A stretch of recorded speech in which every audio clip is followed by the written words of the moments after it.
السلام علیکم ورحمۃ اللہ وبرکاتہ۔ ساتھیوں، وسیم رضوی کے بعد ایک نیا فتنہ پاکستان سے ملالہ یوسف کے روپ میں ہمارے سامنے آیا ہے۔ آپ ملالہ یوسف کی تھوڑی سی جانکاری لے لیں کہ ان کی تعلیم اور تربیت کا جو اصل وقت ہوتا ہے زندگی کے اندر وہ کہاں گزرا ہے۔ ان کی تعلیم اور ان کی تربیت جو ہے وہ یو کے میں ہوئی ہے، پاکستان سے باہر ہوئی ہے۔ 8 سال انہوں نے یو کے میں گزارے ہیں، ویسٹرن کلچر ان کو ملا ہے، مغربی تہذیب ان کو ملی ہے۔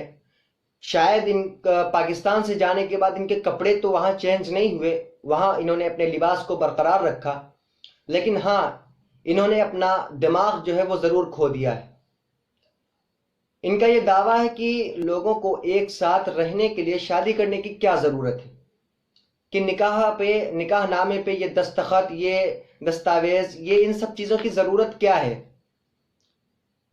تو میری بہن، سب سے پہلے تو آپ یہ سوچیں کہ وسیم رضوی نے قرآنی آیات کو نکالنے کا مطالبہ کیا تھا اور آپ نے قرآنی آیات کی تعلیمات کو پیروں تلے روننے کا مطالبہ کیا ہے، کیونکہ اللہ کے رسول صلی اللہ علیہ وسلم نے ارشاد فرمایا، لا نکاح الا بحضور شاہدین، 2 گواہوں کی حاضری کے بغیر کوئی نکاح ہے ہی نہیں، نکاح فاسد ہے۔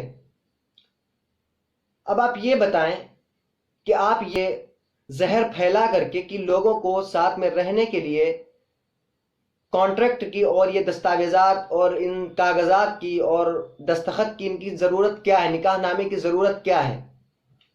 تو آپ یہ بتائیں اگر ان چیزوں کو نکال دیا جائے تو زنا کے اندر اور نکاح میں فرق کیا رہ جائے گا آپ کی نظر میں؟ پھر تو انسان کی حالت یہ ہوگی، اور جو کہ مغربی تہذیب ہم کو بہت اچھے سے سکھا رہی ہے، تقریباً 50% ہمارا نوجوان مغربی تہذیب کو فالو کر رہا ہے، اور وہ یہ سکھاتی ہے کہ کتے بن جاؤ۔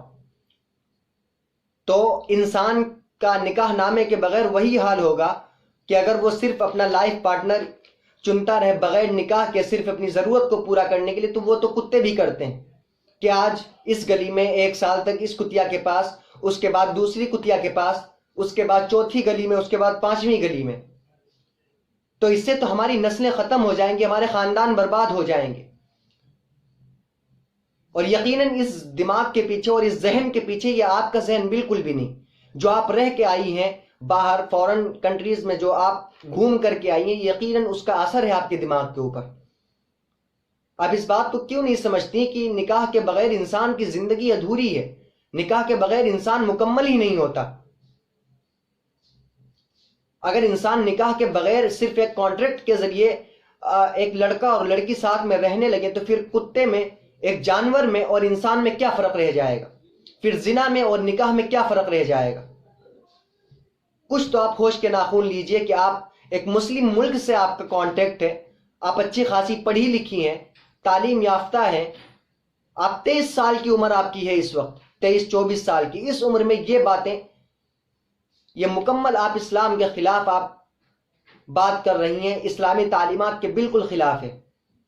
آپ یوتھ کو کیا پیغام دینا چاہتی ہیں؟ نہ جانے آپ کے اس بیان سے کتنے جوانوں کے ذہنوں میں یہ خیال آیا ہوگا کہ ہاں شاید ملالہ یوسف صحیح کہہ رہی ہے۔ کیا ان کا گناہ آپ کو نہیں ملے گا کہ اگر انہوں نے کوئی قدم اٹھائے تو کیا اس کا گناہ آپ کو نہیں ہوگا؟ جب آپ کے والدین نے شادی کی، نکاح کیا، تبھی تو آپ پیدا ہوئیں۔ آپ جو آج یہ اسٹیٹمنٹ دے رہی ہیں یہ آپ کے ماں باپ کے نکاح کا نتیجہ ہے، اور صرف آپ کے ہدایت کے لیے دعا کر رہے ہیں۔ لیکن جو آپ نے بیان دیا ہے، جو آپ نے اسٹیٹمنٹ دیا ہے، یہ خدا کے واسطے آپ اس کی وضاحت فرمائیں اور اس کے لیے معافی طلب کریں لوگوں سے کہ ہم نے جو بیان دیا وہ یقیناً غلط ہے، وہ اسلامی تعلیمات کے خلاف ہے، ورنہ قیامت کے دن اللہ کے سامنے کھڑے ہونے کے بعد آپ کو اللہ کی پکڑ سے کوئی بچا نہیں سکتا۔ زنا پہ اللہ نے لوگوں کو، غیر شادی شدہ کو 80 کوڑے اور شادی شدہ کو رجم کرنے کے بعد مار دینے کا حکم دیا ہے۔ تو کیا آپ ان لوگوں میں سے بننا چاہتی ہیں کہ آپ کو 80 کوڑے مارے جائیں یا پھر آپ کو مار کر کے ہلاک کر دیا جائے، یا آپ اللہ سے بغاوت کرنے کے لیے تیار ہو رہی ہیں؟ آپ کو لگتا ہے کہ آپ اسلامی شرعی قانون کو پامال کر کے آپ دنیا کے اندر خوشی کے ساتھ رہ سکتی ہیں اور عالم آخرت میں اللہ کے سامنے اپنا منہ دکھا سکتی ہیں؟ ہے آپ کے اندر ہمت؟ میری بہن، یہ جو آپ طرز اختیار کر رہے ہیں اپنی زندگی کا، یہ ویسٹرن کلچر ہے. ہمیں پتہ ہے کہ آپ باہر رہ کے آئی ہیں، وہ آپ کے دماغ میں وہی ساری چیزیں گردش کر رہی ہیں جو آپ دیکھ کے آئی ہیں. لیکن یہ کام، اگر آپ اس کو یوں کہتی ہیں کہ ہم کانٹریکٹ کیوں کرتے ہیں، تو آپ اگر آج 5-10 لاکھ کی کوئی ڈیل کرتی ہیں تو آپ اس پہ پتہ نہیں کتنے سگنیچرز کرواتے ہیں، کتنے ڈاکومنٹس آپ کو تیار کروانے پڑتے ہیں. تو جہاں زندگی بھر کا سوال ہو، 2 انسانوں کی زندگی کا سوال ہو، اشرف المخلوقات کی زندگی کا سوال ہو، وہاں پہ ایک سائن سے آپ کو اعتراض ہے، ایک سگنیچر سے آپ کو اعتراض ہے.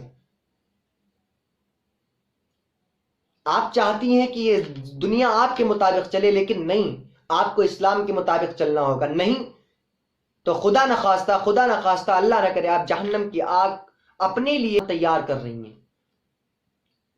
یہ اپنے ذہن کے اندر سے یہ خیالات نکال پھینکیے. جو آپ نے اسٹیٹمنٹ دیا ہے اس کی معذرت طلب کرے لوگوں سے پبلک میں آ کر کے، اور بالکل بھی اللہ سے بے خوف مت ہوئیے. اللہ نے جس دن پکڑ کی دنیا سے جو شہرت آپ کو مل رہی ہے اس اسٹیٹمنٹ کی وجہ سے، اور جو آپ کو شہرت پہلے ملی ہے، یہ اللہ ایک جھٹکے میں ختم کر دے گا. 2 دن آپ کی قبر پہ تو لوگ پہچانیں گے کہ ہاں یہ ملالہ کی قبر ہے، اس کے بعد آپ کی قبر کو بھی کوئی پہچاننے والا نہیں ملے گا. لاکھوں لوگ قبروں کے نیچے دفن ہیں اور وہ یہ دعا کر رہے ہیں کہ کاش مجھے دوسری زندگی مل جائے، اللہ مجھے دنیا میں واپس بھیج دے، میں نیک اعمال کروں گا. تو اللہ نے جو آپ کو زندگی دی ہے اس کو شریعت کی خلاف ورزی میں بالکل نہ گزاریں، اللہ سے بغاوت نہ کریں. یہ یاد رکھیے کہ اللہ کا آپ کچھ بھی نہیں کر سکتے، لیکن اللہ چاہے تو ایک لمحے میں آپ کو تباہ و برباد کر سکتا ہے. آپ کی دنیا، آپ کی زندگی اور آپ کی ہستی کو برسر عام برباد کر سکتا ہے. صرف کن کی ضرورت ہے، اس کے علاوہ آپ کی زندگی اللہ کے سامنے کچھ بھی نہیں. کیا سوچ کے میرے تو رونگٹے کھڑے ہو رہے یہ سوچ کے کہ آپ نے یہ بیان دیا تو کیسے دیا، اس کے پیچھے آپ کی جو ہے سوچ کیا ہے، کیا کہنا چاہتی ہیں آپ کی نکاح کرنا کیا ضروری ہے 2 لوگوں کو آپس میں رہنے کے لیے. آپ جس تہذیب سے آپ ہو کر کے آئی ہیں اور جس تہذیب کی وجہ سے آپ یہ اسٹیٹمنٹ دے رہی ہیں، ان کا فنڈا یہی ہے کہ اسلام کو اگر ختم کرنا ہے. آپ نے کبھی نہیں دیکھا ہوگا کسی نے نماز کے مخالفت میں بیان دیا ہو کہ نماز ختم کر دو مسلمانوں سے. کسی کو آپ نے نہیں دیکھا ہوگا کہ کسی نے کہا مسلمانوں سے حج کو چھین لو. کسی نے مسلمانوں کو روزے رکھنے سے منع نہیں کیا. سب سے بڑی چیز ہے کہ اسلامی معاشرے کو اگر ختم کرنا ہے تو ان کی معاشرت کو ختم کر دو، ان کے معاملات کو ختم کر دو، اور مسلم قوم کے اندر بے حیائی کو، زنا کو عام کر دو. اور یہی سبق آپ آج کے یوتھ کو دے رہی ہیں. صلاح الدین ایوبی رحمۃ اللہ علیہ نے کہا تھا کہ جس قوم کو برباد کرنا اس کے اندر بے حیائی کو عام کر دیا جائے تو اس قوم کو برباد ہونے سے کوئی نہیں بچا سکتا. اور ہمارا 50% یوتھ، ہمارا جوان آج ویسے بھی زنا کے اندر اور بے حیائی کے اندر مبتلا ہے، اوپر سے آج آپ آ کر کے اور زیادہ آگ میں پیٹرول ڈالنے کا کام کر رہی ہیں کہ نکاح کے لیے کسی کانٹریکٹ کی، کسی سائن کی، کسی نکاح نامے کی ضرورت نہیں ہے. قرآن کہتا ہے کہ آپ کو اگر ساتھ رہنا ہے کسی کے ساتھ تو آپ کو نکاح کرنا ہے، ورنہ آپ کسی غیر محرم کو نظر اٹھا کے دیکھ تک نہیں سکتے. لاکھ آپ کو وہ پسند ہو، لاکھ آپ قبول کرے، لاکھ وہ قبول کرے. میں نبی نے فرمایا جب تک 2 گواہ نہیں ہوں گے اس وقت تک نکاح نہیں ہو سکتا. ورنہ تو ایسے کسی بھی راہ چلتی لڑکی کا ہاتھ پکڑ کے کوئی بھی کہہ دے ہاں میں تجھے اپنی بیوی بناتا ہوں، لیکن اس کے کچھ قانون ہیں، اس کے کچھ طور طریقے ہیں، ان کو اپنانا پڑے گا.